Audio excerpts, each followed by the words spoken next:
Hi friends, welcome to Harika cooking and baby vlog. మన గార్డెన్లో చిన్న చిన్న హార్వెస్ట్లు ఉన్నాయండి, చేద్దాం రండండి.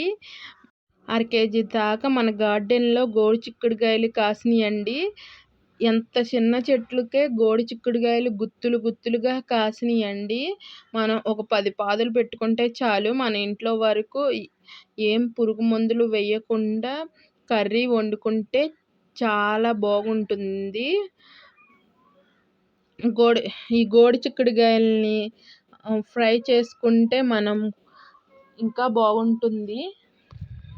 ఈ గోడి చిక్కుడుకాయ గింజలను చలికాలం పెట్టుకుంటే మనకి ఎండాకాలం సీజన్కి ఈ గోడి చిక్కుడుకాయలు ఇంట్లో వరకు చాలా బాగా కాస్తాయండి. అదే కాకుండా మన గార్డెన్లో చాలా గోంగూర పోసిందండి మా అమ్మ.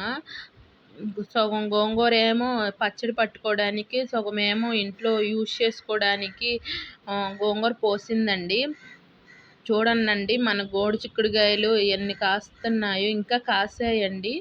వీడియో లెంతీగా ఉంటుందని కట్ చేసి పెట్టామండి. అదే కాకుండా చిన్న చెట్టుకి చిక్కుడుకాయలు కాసినాయండి. మళ్ళీ మన గార్డెన్లో మామిడి చెట్లకంతా పూత వచ్చిందండి, చిన్న చిన్న పిందెలు పడ్డాయి.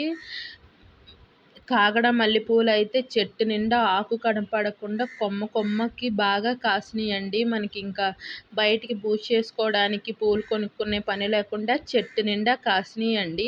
మా వీడియో కనుక నచ్చినట్లయితే లైక్ చేయండి, షేర్ చేయండి, సబ్స్క్రైబ్ చేయండి. Thank you for